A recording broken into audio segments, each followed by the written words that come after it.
Warehouse best practices. Top 10 reasons for inaccurate inventory records. My name is Ken Titmus, and as a supply chain, operations, and manufacturing consultant over the last 35 years, I've worked with well over 200 companies. There are two areas in business that we generally find are not handled very well, and these are, firstly, forecasting and demand management, and secondly, achieving 100% real-time inventory records in the store or warehouse.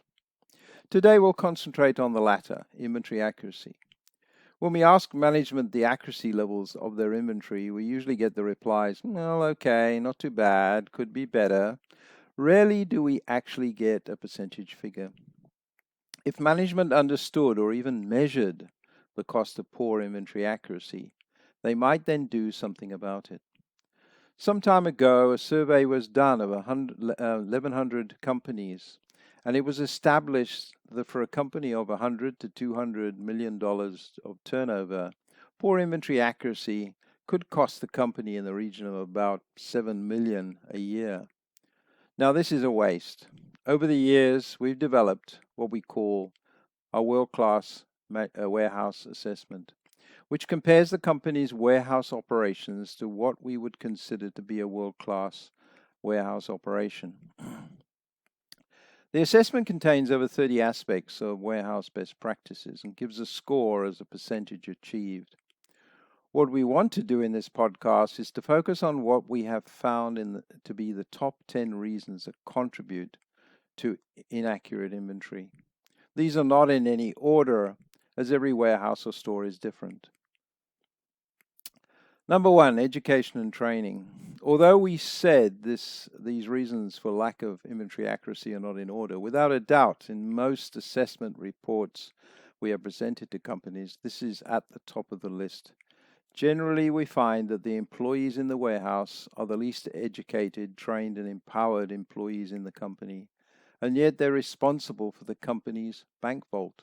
This is where we keep millions of dollars of the company's assets, and then wonder why it goes missing. Management, wake up. The warehouse is the place in your operations that people should aspire to work after much education and training, as would happen in a bank who look after theirs and our assets accurately. Number two is cycle counting. This is nothing new, and yet most companies do not implement this best practice. They continually insist on monthly, quarterly, and annual stock takes to try and determine what is in their warehouse. I put my first cycle counting process in during the 1980s and quickly achieved well above 99% accuracy in 4 warehouses. In our experience, and we proved it more than once, a physical stock take is only about 85 to 90% accurate. This is nowhere near accurate enough to run any manufacturing planning and control system. We require an absolute minimum of 95% before even considering switching on an MRP system and expect that figure to be ultimately on its way to virtually 100%. Many companies say they do cycle counting, but when you review their processes and resultant lack of increase in improvement in accuracy, we realize they are just doing a physical stock take spread over the month. A proper cycle counting process starts with a control group to identify the major causes of errors and then eliminating these causes prior to implementing the full cycle counting process. So the objective of cycle counting is not to get your stock accurate. It is there to find out why things go wrong and then fix the problems. As this happens, the inventory becomes more and more accurate. And when you get there, never ever do a full physical stock take again. Otherwise, you will introduce errors back into your system. Number 3, policies, procedures, and work instructions. We are not sure that we've ever assessed a warehouse that really had a good set of documentation. Some warehouses have some procedures, but rarely do we see a management warehouse policy indicating how the warehouse should be run. In fact, we generally see very little management policy in any area of a business. We're not sure the management knows what to write in these policies or the need for them. For example, the warehouse policy should apart from other aspects, indicate that stock accuracy in the warehouse will be maintained by using proper cycle counting procedures, and all physical stock takes will be eliminated. This policy does not tell us how to do it. That is the job of the procedure, to lay out in detail the process to conduct a daily cycle count. The results of the cycle counts need to be recorded in the computer system, and this is the job of the work instruction, to explain the correct transactions to record the counts in the computer system. Ultimately, this full set of documentation will be used to educate and train the warehouse employees, and only after being tested to confirm their competence in the various warehouse functions. Here we just want to comment on the job descriptions of those that are working in the warehouse. Do they include the word accuracy? Mostly I find they do not, and therefore it doesn't happen. In fact, the job description for anyone working in the warehouse could be one sentence, really: to create and maintain a 100% accurate real-time inventory records. That's what we expect them to do for the benefit of the rest of the business. Number 4, housekeeping. Many companies have monthly housekeeping checks around their facilities to ensure safe and healthy operating conditions. But the warehouse needs a couple of extra items to be added onto the list of requirements. When I first walk into the store or warehouse, I can almost immediately come up with a score for the world-class warehouse assessment based on their housekeeping. If everything is neat and tidy, racks and SKUs are numbered clearly, and there's no rubbish lying around, we can be confident that the employees have a pride in their work and they know what they're doing. A warehouse that is a complete mess with rubbish all over the place is going to require a great deal of work to get it up to the required level to be an asset to the company's supply chain. Number 5, receiving. In this is the area where we find many errors enter into the warehouse system for 2 reasons. Firstly, has the item that is being delivered been ordered on an official purchase order? And has the supplier sent the correct material in the correct quantity? So being able to identify items correctly and confirm the quantity is vital. When it comes to quantity, it is sometimes difficult to accurately determine if we have received the correct amount or not. Is there really 100 meters of wire on that reel? 250 metal pressings in that box? Or even 1,000 tea bags in that carton? Or sometimes we buy product by weight, and are we able to confirm we've received the right quantity? Over the years, I've collected many stories about suppliers cheating their customers by undersupplying, as they know their customer has no way of confirming the quantity accurately. In receiving, you need a little black book to record information. So the most important piece of equipment at receiving is an appropriate, accurately calibrated scale for what you need to measure. For example, accurately count 250 metal pressings into the carton and weigh them, recording the weight in the black book. It is easy then to put future cartons of that product being received on the scale to get confirmation of quantity. If the carton is light, send it back to the supplier. Measure the weight of a meter of wire, and when the core is empty, weigh that as well. It should then be easy to compute and confirm the weight of the full reel of wire. Remember to record these numbers in your little black book. By the way, do you test your store's employees to see if they can count? Sounds silly, but many of them can't count correctly when tested. Warehouse security is number 6. Over the years, we've realized that people that work in a store or warehouse are exceptionally clever. We've collected many stories of the innovative ways that people have devised to get stock out of the warehouse unofficially.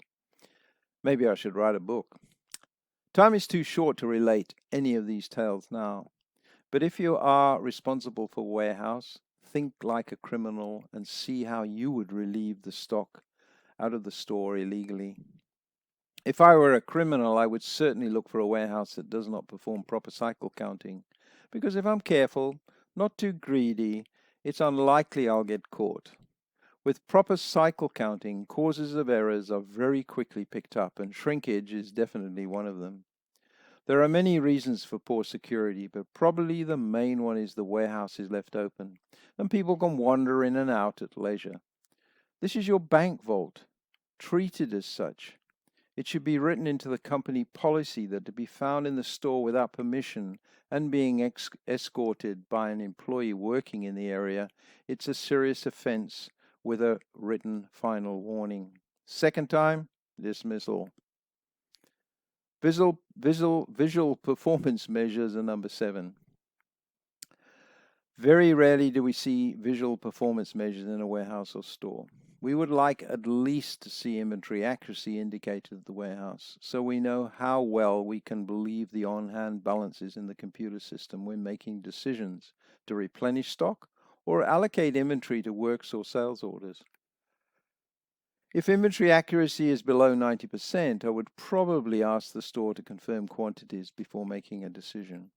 Above 95%, I could probably take the computer records as acceptable. Of course, inventory accuracy is the key measure, but once a proper cycle counting program is in place, more measures will be available, such as, not exclusively, receiving, putting away, picking, shipping accuracy.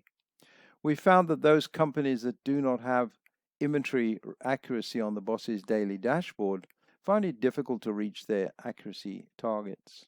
If employees in the warehouse know the boss is looking at their performance and he or she knows the true cost of inaccurate inventory to the business, they are more likely to try harder to get to that virtually 100% accuracy level.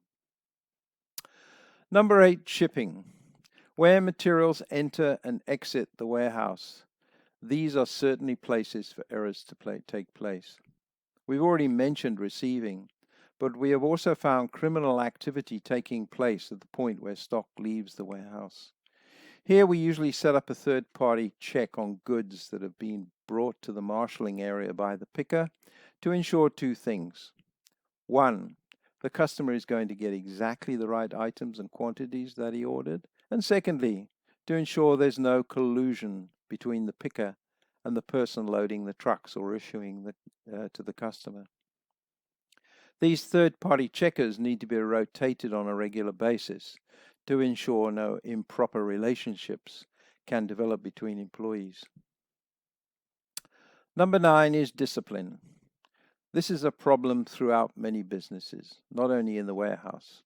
If we look at the definition of the word, it's defined as the practice of training people to obey rules or a code of behavior, using punishment to correct disobedience.